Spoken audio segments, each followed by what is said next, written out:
గులాబీ తాపత్రయం My Home road కోసమే. గతంలో 50 ఎకరాల దారదత్తం కంచె గచ్చిబౌలి భూములోనే మైహోం విహంగా పర్యావరణ సమతుల్యత అప్పుడు గుర్తుకు రాలేదా? పిసిసి చీఫ్ మహేష్ కుమార్ గౌడ్ ప్రశ్న. మైహోంపై ప్రేమేందుకు బీఆర్ఎస్ పల్లో ఆ సంస్థకు భూములు, కాంగ్రెస్ ఎమ్మెల్సీ బల్మూరి వెంకట్ అంటూ చూస్తాం. ఒకవైపు బీఆర్ఎస్ నుంచేమో అసలు మైహోంకు ఇప్పుడు ఇవ్వలేదు, 2008లోనే కేటాయించని చెప్పేసి బీఆర్ఎస్ చెప్తా ఉంది. కానీ కాంగ్రెస్ ఏమో అది బీఆర్ఎస్ పార్టీ హయాంలోనే ఇచ్చారని చెప్పేసి చెప్తా ఉన్నారు. సో ఇందులో మనం చాలా స్పష్టంగా మాట్లాడాల్సిన విషయం ఏంటంటే 2013లో కన్స్ట్రక్షన్ స్టార్ట్ అయిందని చెప్పేసి అంటా ఉన్నారు. సో ఇది ఎంతవరకు నిజం ఎంతవరకు అబద్ధం అనేది తేలాల్సిన అవసరం అయితే ఉంది. సో ఇక్కడ చాలా విషయాలు తెలుసుకోవాల్సిన అవసరం అయితే ఉంది మిత్రులారా. సరే, అది ప్రభుత్వం కేటాయించిందా వేరే వాళ్ళు కేటాయించిందా పక్కన పెడితే, మైహోం విహంగా అనేది ఇక్కడ హెచ్సియు సంబంధించిన భూముల వివాదం జరుగుతున్నటువంటి ఆనుకునే ఉంది కాబట్టి నేను అసలు చాలా విషయాలు మాట్లాడాలని అనుకుంటున్నా మిత్రులారా. ఎందుకంటే కొన్ని విషయాలు ఇది మనం వెనకాల కొన్ని పొలిటికల్ గేమ్స్ ఉంటాయి. ఈ పొలిటికల్ గేమ్లలో పడి ఈరోజు చాలామంది విద్యార్థులు డైవర్ట్ అవుతున్నారా అనేటువంటి కోణంలో మనం మాట్లాడాల్సిన అవసరం అయితే ఉంది. అయితే ఒకవేళ వెనకాల పొలిటికల్ శక్తులు లేకపోతే హెచ్సి విద్యార్థులు మైహోం విహంగా ముందు ఎందుకు ధర్నా చేయడం లేదు? మైహోం విహంగాను ఎందుకు దాని ముందు ధర్నా చేసి అక్కడ ఎందుకు పర్యావరణ పరీక్షించేసి గతంలో చేయలేదు, ఇప్పుడు చేయట్లేదు? సో ఇప్పుడే ఈరోజు అది రెండు రకాలుగా మన అనుమానాలు, రెండు రకాల డౌట్స్ బలపడతా ఉన్నాయి. ఒకటి, 400 ఎకరాలు అవి ప్రభుత్వానివా హెచ్సి భూములవా? ఈ రెండు విషయాల్లో క్లారిటీ అనేది ఆల్రెడీ ప్రభుత్వం నుంచి క్లారిటీ ఇవ్వడం జరిగింది. కానీ హెచ్సియు నుంచి ఎందుకు దానిపైన ఒక వివరణ ఇవ్వడానికి సిద్ధంగా లేదు? సరే, సర్వేజర్లు ఏం చెప్తా ఉన్నారు, మిగతా చెప్తా ఉన్నారు. కానీ ఆ 400 ఎకరాలు రాష్ట్ర ప్రభుత్వానివా లేదంటే హైదరాబాద్ సెంట్రల్ యూనివర్సిటీ భూములా? అదేవిధంగా ఇక్కడ 534 ఎకరాలు హెచ్సియుకి ఇచ్చినప్పుడు, హెచ్సియు రాష్ట్ర ప్రభుత్వం కేటాయించినప్పుడు 394 ఎకరాలు గోపనపల్లి ఇవ్వడం జరిగింది. గోపనపల్లిలో 394 ఎకరాలు ఈరోజు హెచ్సియు ఆధీనంలో ఉన్నవా లేకపోతే అన్యక్రాంతమైనవా? ఎందుకు 394 ఎకరాలు హెచ్సియుకు రాష్ట్ర ప్రభుత్వం ఇస్తే ఆ భూములను కాపాడే ప్రయత్నం చేసిందా లేదా అనే దాంట్లో కూడా కొంత వివరణ రావాలి. ఈరోజు హైదరాబాద్ సెంట్రల్ యూనివర్సిటీ విద్యార్థులు ఎవరైతే ధర్నా చేస్తున్నారో, సో వాళ్ళు ఆ భూములు హైదరాబాద్ సెంట్రల్ యూనివర్సిటీవి చెందినవే అని చెప్పడానికి ధర్నా చేస్తున్నారా లేదంటే పర్యావరణాన్ని కాపాడడానికి ధర్నా చేస్తున్నారా? ఇందులో కన్ఫ్యూజన్ నెలకొంది. అందుకే పెద్దగా దీని గురించి స్పందన రావట్లేదు, అది గుర్తుపెట్టుకోవాలి. ఇంకా కొంతమంది సెలబ్రిటీలు మాట్లాడుతూ ఉన్నారు, చాలామంది సెలబ్రిటీలు మాట్లాడుతూ ఉన్నారు. ఇక వాళ్ళు ఎవరెవరైతే మాట్లాడుతారు, ప్రకాష్ రాజ్ లాంటి వాళ్ళు ఉన్నారు. ప్రకాష్ రాజ్ లాంటి వాళ్ళు మాట్లాడుతున్నారు కదా, గతంలో ఇదే రాష్ట్రంలో ప్రకృతిని చెరబట్టినటువంటి కల్వకుంట్ల దొంగలు ఎవరైతే ఉన్నారో వాళ్ళు చేసినటువంటి అరాచకాలపైన ఒక్క మాట కూడా మాట్లాడలేదు ఈ ప్రకాష్ రాజ్. ఇప్పుడు వచ్చి ఏదో మాట్లాడుతూ ఉన్నాడు, గగ్గోలు పెడతా ఉన్నాడు. ఇంకా కొంతమంది సెలబ్రిటీలు, గంజాయికి అలవాటు పడ్డ సెలబ్రిటీలు కొంతమంది ఉన్నారు, అందులో వాళ్ళు మాట్లాడుతూ ఉన్నారు. దయ్యాలు వేదాలు వల్లించినటువంటి సెలబ్రిటీలు మాట్లాడుతూ ఉంటే, గతంలో కేసీఆర్ ప్రభుత్వంలో ఇక్కడ ఏది ఐటీసీ కోహినూర్ ఎక్కడైతే హైటెక్ సిటీ దగ్గర ఉందో ఆ చుట్టుపక్కల కొండలను తొలిచి రోడ్లు వేసినటువంటి దాఖలాలు ఉన్నాయి. అప్పుడు ప్రకృతి గుర్తుకు రాలేదా? ఆ పక్కనే ఇంకొంచెం దూరం పోతే ఒక పార్క్ ఉంటుంది. ఆ పార్క్ అనేది 2 కొండల మధ్య దారి తీసిరు, అప్పుడు ప్రకృతి గుర్తుకు రాలేదా?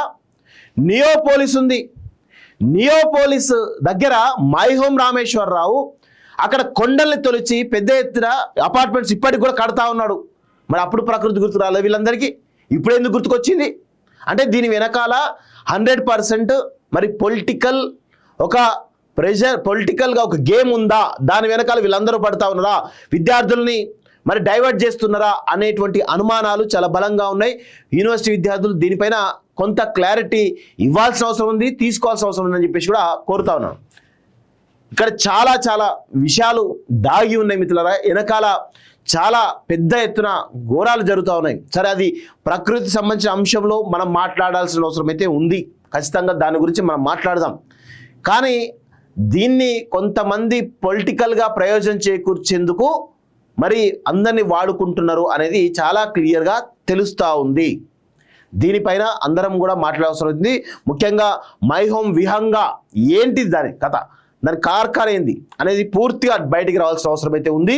సో అప్పుడు లేనటువంటి అభ్యంతరం ఇప్పుడు ఎందుకు వచ్చింది హెచ్సి విద్యార్థులకు అనేది చాలా కొరకు దాగి ఉంది. ఇంకొక విషయం కూడా ఇందులో బీఆర్ఎస్ను కలవడం అంటే గత 10 సంవత్సరాలు ఈ ప్రకృతి చెరబట్టినటువంటి దొంగలను కలిసి మరి హెచ్యు విద్యార్థులు ఏం చేద్దాం అనుకుంటున్నారు? ప్రకృతిని చెరబట్టినటువంటి దొంగలే కదా, ఈ కల్వకుంట్ల దొంగలే కదా వీళ్ళందరూ కూడా. కేటీఆర్ ఎవరు? హైటెక్ సిటీ అనేటువంటి డెవలప్మెంట్ పేరిట ఎంత పెద్ద ఎత్తున ప్రకృతి విధ్వంసం చేసిండో అందరికి తెలియదా?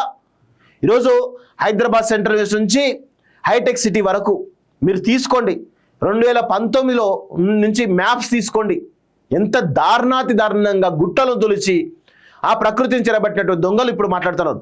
కరీంనగర్లో మైనింగ్ పేరిట వందలాది గుట్టలను ధ్వంసం చేసిరు వాళ్ళు. అప్పుడు ప్రకృతి గుర్తు రాలేదా? ఇప్పుడు ప్రకృతి గుర్తుకొచ్చిందా? నేను ఇప్పుడు ఇది తప్పు అని అనట్లేదు, కానీ గతంలో ఈ కల్వకుంట్ల దొంగలే ఈ హెచ్యు సంబంధించిన విద్యార్థి నేతలందరూ వెళ్ళి కేటీఆర్ని కలిసిరు కదా. ఆనాడు ప్రకృతిని చెరబట్టినట్టు దొంగలు ఎందుకు కలిసినట్టు వీళ్ళందరూ కూడా అక్కడ అభ్యంతరం కనబడతా ఉంది. దాని వెనకాలనే ఏదైనా పొలిటికల్ గేమ్ ఉందా అనేటువంటి విషయంలో కనబడతా ఉంది. ఎన్ని రకాల ఎగ్జాంపుల్స్ ఉన్నాయి తెలుసా? హైదరాబాద్లో చాలా రకాల ఎగ్జాంపుల్స్ ఉన్నాయి. అవన్నీ కూడా బయటికి రావాల్సిన అవసరం అయితే ఉంది. ఇప్పుడు కేబీఆర్ పార్కులో పెద్ద ఎత్తున కడుతూ ఉన్నారు. కేబీఆర్ పార్క్లో అది ప్రకృతి విధ్వంసం చేసినట్టు కదా. కేబీఆర్ పార్క్లో చాలా పెద్ద ఎత్తున బిల్డింగ్స్లో పార్క్ లోపలనే కడుతూ ఉన్నారు. మరి దాని పేరు ఎందుకు అభ్యంతరం తెలిపలేదు గతంలో? ఇప్పుడు ఎందుకు వచ్చింది? గతంలో కేటీఆర్ ఎందుకు అభ్యంతరం తెలపలేదు ఆ ప్రకృతి మీద? ఇప్పుడు ఎందుకు మాట్లాడుతూ ఉన్నాడు? అందరూ పర్యావరణ ప్రేమికులు అంటూ చాలామంది మాట్లాడుతూ ఉన్నారు. గతంలో ఎందుకో నోరు మెదపలేదు, ఇప్పుడు ఎందుకు నోరు మెదుపుతా ఉన్నారు? అందరిని అడుగుతా ఉన్నాను, జర్నలిస్టులు అడుగుతా ఉన్నాను, సెలబ్రిటీలు అడుగుతా ఉన్నాను, ఆ విద్యార్థి సంఘాల నాయకులు అడుగుతా ఉన్నాను, అందరిని అడుగుతా ఉన్నాను. అంటే ఇది కంప్లీట్గా ఒక పొలిటికల్ గేమ్ నడుస్తూ ఉంది. పొలిటికల్గా ఒక పార్టీకి ఒక వ్యక్తికి ప్రయోజనం చేకూర్చేందుకు ఈరోజు ఇంతమందిని డైవర్ట్ చేస్తూ ఉన్నారు. ఇది అందరూ కూడా తెలుసుకోవాల్సిన అవసరం అయితే ఉంది మిత్రులారా. చాలా విషయాలు ఏదో చిన్న వాటికి వీటికి స్పందించడం కాదు, అన్ని సమస్యలు స్పందించండి. ఈ సెలబ్రిటీలంతా కూడా ఎవరు అంతా చేసేమో చెప్పేమో సారంగనీతిలా ఉంటాయి, సొచ్చేమో సానికుంపల్లా ఉంటాయి ఆ సెలబ్రిటీల పరిస్థితి.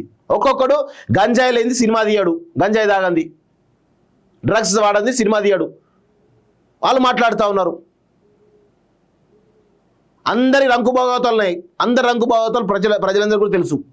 ఎవరి గురించి ఏ హీరోయిన్ ఎట్లాంటిది, ఏ హీరో ఎట్లాంటాడు, ఏ నటుడు ఎట్లాంటాడు అనేది ప్రతి ఒక్కరు కూడా తెలుసు. అంటే పొలిటికల్గా ఇష్టం వచ్చినట్టు మాట్లాడచ్చు, ఇష్టం వచ్చిన స్ట్రాటజీ బిల్డ్ చేయొచ్చు. ఎంత దారుణంగా అండి, చాలా దారుణంగా ఈరోజు కనబడతా ఉంది. దీని వెనకాల కొన్ని శక్తులు ఉన్నాయి. ఆ శక్తులు తమ రాజకీయ స్వలాభం కోసం ఈరోజు ఇదంతా డ్రామా ఆడిస్తున్నట్టు తెలుస్తూ ఉంది. ముఖ్యంగా బీఆర్ఎస్ పార్టీ దీని వెనకాల ఉందా అనేటువంటి అనుమానాలు చాలా బలంగా ఉన్నాయి. అవన్నీ కూడా బయటికి రావాల్సిన అవసరం అయితే ఉంది అనేది నా యొక్క అభిప్రాయం మిత్రులారా.